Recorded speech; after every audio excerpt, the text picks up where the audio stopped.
both children and young adults, over the period from September 2001 until September 2003. First case is an example of severe spastic quadriplegia. By the age of 3.5 years old, this child is severely spastic, cannot sit, doesn't use his hands at all, etc., despite intensive physical therapy for all these 3 years. The first frames of the video show the profound distortion of his entire trunk. Rib cage deflated, lower ribs spread apart, abdomen bulges. Therefore, that brings us to the very fundamental point. Right? Which is, when he tries to move, his head pushes backwards and simultaneously both of his arms start to move. There is no independent mobility.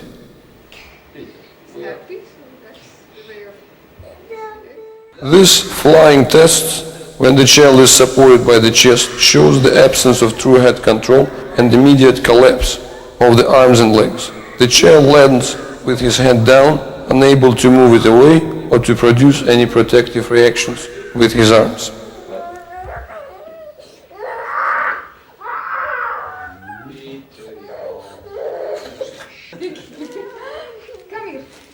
Come here. Now she's playing. Come here. Kijk eens naar mama, haar lippen stift. Kijk eens hier. When he tries to move, his spastic arms are drawn under his body. His spastic legs are pulled under his pelvis, making him completely incapacitated in this position. So therefore, that's why he falls on one side. The side view clearly shows his distorted ribs.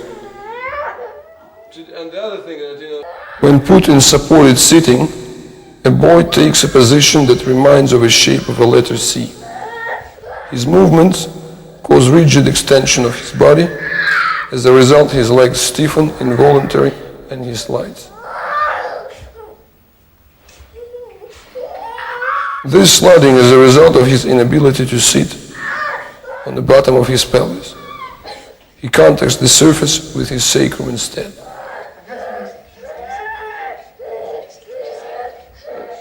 you see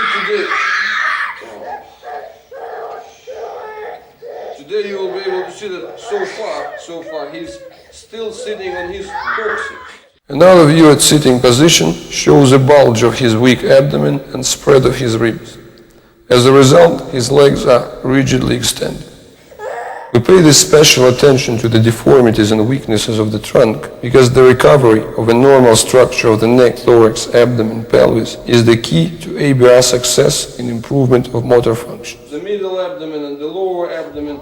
This zoom-in view gives another opportunity to see his distorted ribs, bulging vertebral column, and sitting on his sacrum. Isolation of the movement of the leg. Right? So you see one of the next thing that you will be able to see that he will be able to shift from sitting on his coccyx to shift the vector, so he will become straight here.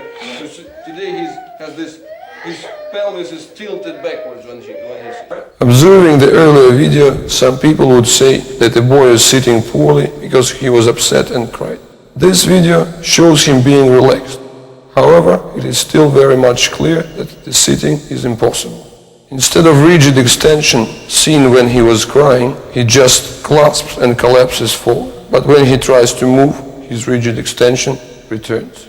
He has no protective reactions with his arms, no counterbalance of his upper body, and as a result, he just falls as a single block. It is very important to understand that when the sitting is possible, it is always possible, no matter if the child is crying or happy. And if the sitting is impossible, that is impossible.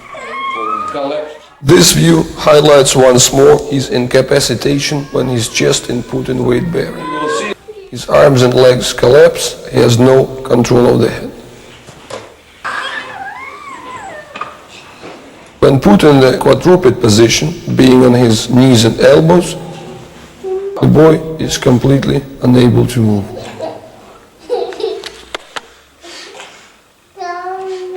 Sufficient for the process of That is the level from where we started his ABR program. ABR program addresses the structure, and ABR program is always done alone, without any other physical methods in parallel. Now you see this child less than 2 years after. Time is July 2003. His functional improvements are obvious. He can now sit very much upright, supporting himself. His legs are much more relaxed. His arms are now functional. He uses them for support and can even scratch himself. His upper body changed completely. His abdomen gained strength and no longer collapses under his weight. His entire chest grown considerably and his ribs no longer spread apart. These changes are the essence of ABR concept. We demonstrate that the most important role in posture is played by the tone and strength of internal muscles of thorax and abdomen, which we call visceral skeleton, and not by superficial muscles as usually thought of. Proper volume and strength of the neck and trunk creates independence of mobility of the arms and legs. And independence of their mobility converts in functional improvement. You can see that the movements of his arms are now separate from the balancing of his body.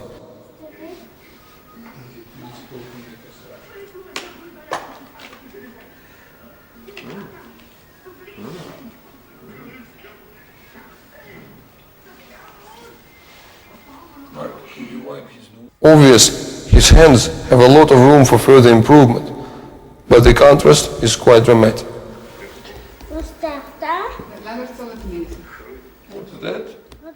At this time, the boy is 5.5 years old. For the first 3 years, intensive physical therapy addressed at the arms and legs only saw them getting stiffer. 2 years of ABR addressed at his core structure of head, neck and trunk showed dramatic improvement of his arms and legs.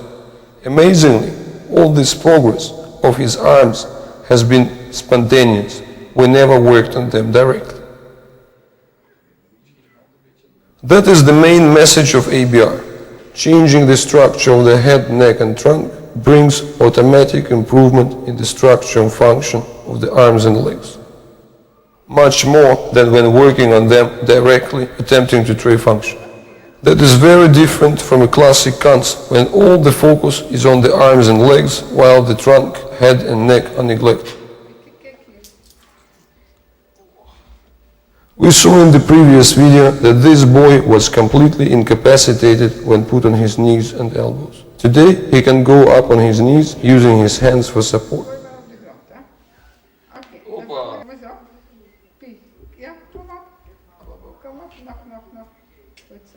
You can see that he separately controls his upper body. He uses one hand for support and he uses another hand for function.